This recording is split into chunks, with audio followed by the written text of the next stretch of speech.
திண்டுக்கல்லில் புதிய பேருந்து நிலையம் அமையவுள்ள இடம் தோல் தொழிற்சாலைகளால் மாசடைந்து உள்ளதால் வேறு இடத்தில் மாற்றியமைக்க பொதுமக்கள் மற்றும் சமூக ஆர்வலர்கள் கோரிக்கை விடுத்துள்ளனர். இதுகுறித்து இந்த செய்தி தொகுப்பில் பார்க்கலாம்.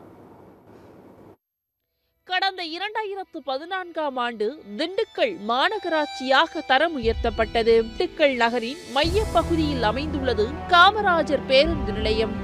இந்த பேருந்து நிலையம் மாவட்டத்தின் முக்கிய போக்குவரத்து மையங்களில் ஒன்றாக உள்ளது. தினமும் ஆயிரக்கணக்கான பயணிகள் மதுரை, சென்னை, கோயம்புத்தூர், பெங்களூரு போன்ற பல நகரங்களுக்கு பயணம் செய்கிறார்கள்.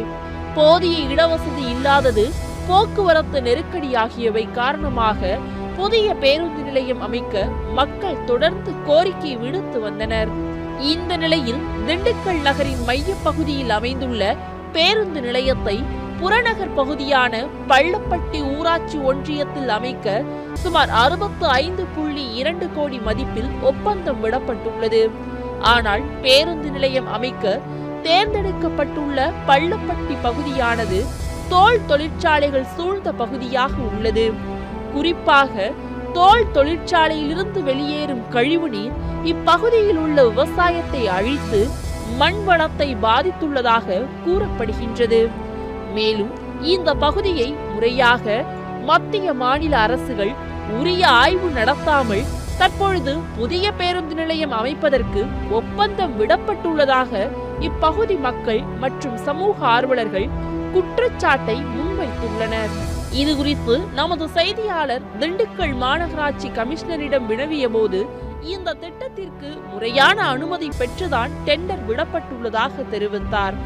இதுகுறித்து நமது செய்தியாளரிடம் அப்பகுதியைச் சேர்ந்த ஜான் மற்றும் சமூக ஆர்வலர் கிறிஸ்டோபர் கூறுகையில், 60 வடை மாத்தாத முன்னுக்கே பஸ் ஸ்டாண்டை கொண்டு போய் அவுட்டரில் போடுறாங்க. அவுட்டரில் போடக்கூடியனால மக்கள் ரொம்ப கஷ்டப்பட போகிறாங்க. எல்லா கடை வீதியும், எல்லா ஹாஸ்பிட்டலும், எல்லா கிராம மக்களுக்கு தேவையான அனைத்து வசதிகளும் இந்த பஸ் ஸ்டாண்டு பக்கத்தில் இருக்க நம்ம கடை வீதிகளாக இருக்குது. நீங்கள் எங்கிட்ட ஒரு அவுட்டரில் கிராமத்தில் போட போகிறாங்க, அங்கே உள்ள ஃபெசிலிட்டிலாம் எப்படின்னு தெரியல. இந்த புதிய பேருந்து நிலையம் அமைப்பதற்கு தேர்ந்தெடுக்கப்பட்டிருக்கின்ற இடம் என்பது திண்டுக்கல் அருகாமையுள்ள பள்ளப்பட்டி என்ற கிராமத்திலே தேர்ந்தெடுக்கின்றார்கள். இந்த பள்ளப்பட்டி கிராமம் என்பது இன்றைக்கு நேற்றைக்கு ஏறக்குறைய 100 ஆண்டுகளுக்கு மேலாக தோல் தொழிற்சாலை உள்ள பகுதியாகும். இந்த பகுதியிலே நிலத்தடி நீர் என்பது முழுமையாக உப்பு நீராக்கப்பட்டு அங்கே வாழ்கின்ற மக்களுக்கு கூட தோல்வியாதிகள், கட்டப்பட்டு இருக்கின்ற கட்டடங்கள் எல்லாம் மண்ணரிப்புகள், உப்பு அரிப்புகள் என்று முழு பகுதி நிலங்களுமே உப்புளமாக மாறி அது விவசாயத்திற்கு லாயக்கற்ற ஒரு நிலமாக ஆகியிருக்கின்றது. இந்த இடத்தை அரசு என்பது மாவட்ட அரசு நிர்வாகம் அமைக்கப்பட்ட பொழுதும் கூட அரசினுடைய மிக முக்கிய கட்டடங்கள் எதுவுமே அந்த பகுதியில் கட்டப்படவில்லை. அரசே அந்த பகுதியை புறக்கணித்து வைத்திருக்கின்ற மற்ற அத்துணை பகுதியிலும் அரசு அலுவலகங்கள் கட்டப்பட்டிருக்கின்ற பொழுதிலும் பள்ளவட்டி கிராமத்தில் எந்த விதமான அரசு கட்டடங்களும் அமைக்கப்படவில்லை.